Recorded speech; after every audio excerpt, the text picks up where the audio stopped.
I'm Dara O'Brien. Merry Christmas. You know, this isn't really the time of year for biting satire and hard-hitting political comment. It's time for family, togetherness and joy. So we've put together this special festive show featuring some seasonal chat, some best bits, and a sack full of hilarious unseen material. So sit back, relax and enjoy it. Until next year, you look after yourself now. Yvonne the cow has been discovered on a German farmer's field. It's the biggest story in Germany this summer, right? Yvonne the cow was going to an abattoir, but escaped from the abattoir and ran off into the wild. This is the kind of image they had of Yvonne. They couldn't see her for months, but occasionally in the distance... Did they get that from a B&B? That's the kind of art you have in a bedroom in a shit bed and breakfast. That looks like... Are you sure that isn't Harry Potter's... Is that not Harry Potter's Patronus? It is a beautiful story, though, because, you know, they've captured her and they're taking her back now and they're looking after her, and they've given her a job presenting Loose Women.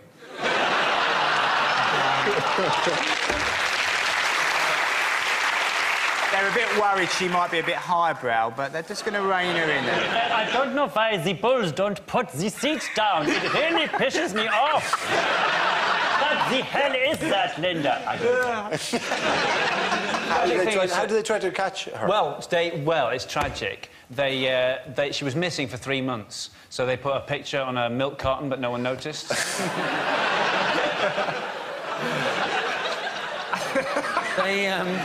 I don't know. I don't know how you find a cow. Nightclub, 2 a.m. love. How did they find it? They sent bull noises. They played bull noises into the forest. They had an actual bull. Did they use they used a real bull.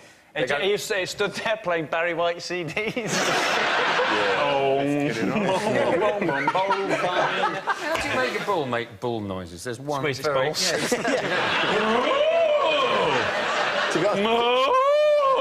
That worked. No, it didn't. No, it didn't. work. He just turned up in a farm. And she's now in an animal sanctuary. She's not going to be slaughtered. She's been reunited with her 2-year-old son. Also a cow. She's not a sick He's a packet of burgers, but... They've glued his face on.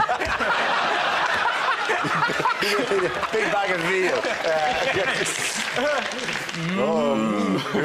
Your son is delicious. Yes.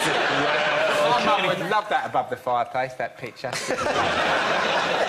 OK, at the end of that round, possibly the weirdest round we've ever done. The story we should have done this week is the story of that poor pensioner who complained to the post office that his letters weren't being delivered. And it was pointed out to him that for 3 years he'd been posting them into a red dog poo bin.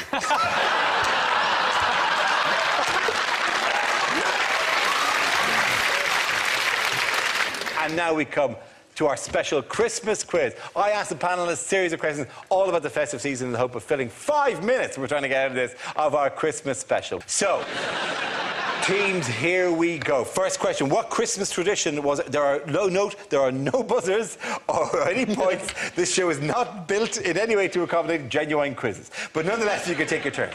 Which Christmas tradition was inaugurated by Sir Henry Cole in 1843? Is it the Christmas tree? Is it not the Christmas tree? Arguing with your relatives? No, it's not that one either, I'm afraid, no. Is it holding mistletoe above your head and therefore being allowed to sexually harass other people? It is not that happy tradition, no. Is it waking your children early, saying to them, oh, it looks like the sleeping pills have worked, happy Easter? Is it going to church just once a year, and that's usually at midnight after the pubs have closed because you want one more glass of wine? Man, you really want to be desperate for your wine, wouldn't you? It's something to bring up at an AA meeting. I sat through God. That's how much I wanted another drink. Is it a Christmas stocking? That's not Christmas stocking. That's a Victorian tradition. Were you trying to mime something there for us? It was... The Christmas card. Yes! Well done, Ed Byrne. Points for him. Congratulations. There are no points. I know there are no points. You promised us there'd be no points. Name Santa's reindeer. I'll take attempts at this. Donner and Blitzen. Correct. Prancer and Vixen. That's 2 each. Dasher. Yes, 3-2. It's like they're doing a duet. Bonza. But not Rudolph. That's a lie. We've had... What have we had? I've lost. I'm actually lost. Donner and Blitzen. Donner and Blitzen. Some Dasher Comet. Bashful. Bashful and Sleepy. Doc and If one's called Comet, one's going to be called Curries. Almost. Dasher, Dancer, Prancer, Comet, Vixen, Cupid. Cupid? Nobody said What a Cupid. ridiculous name for a reindeer. Cupid. They must have teased him, though, with a name like that. They must have teased him. He must have been the reindeer that they teased.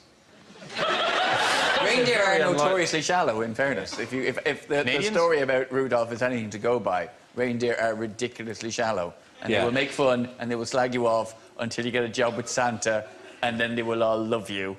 And the last line of that song should actually be, and then Rudolph turned around at them and said, well, fuck yous, I'm with Santa now. Merry Christmas, everyone. Why did you look at my ass for the entire... Why don't you fly the entire world while you look at my hole, right?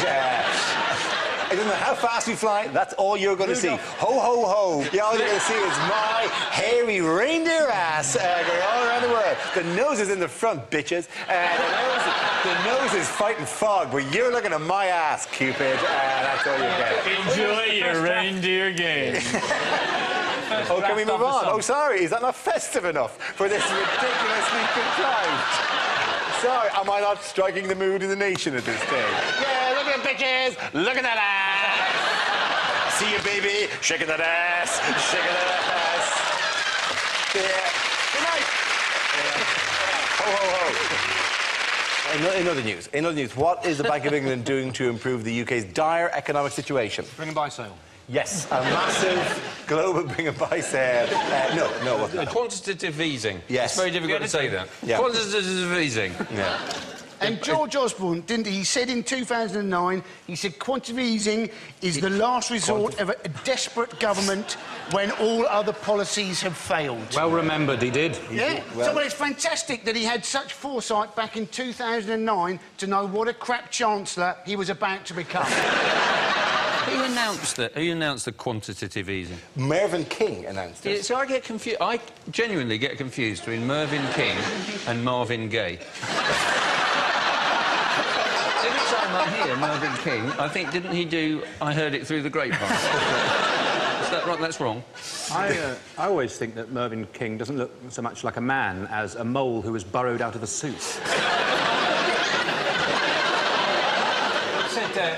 Mervyn King said, this is the worst recession ever, the worst financial crisis ever. The word ever, whenever you put it on the end of a sentence, just makes you sound like a petulant teenager. There's no other way. This is the worst financial crisis ever. I hate you. I wish I'd never been born. The thing about this QE, though, isn't it, is they're worried exactly where the money, you know, will go, what the banks will do with it. Obviously, the government are hoping that it will go to small businesses, or as they used to be called, large businesses.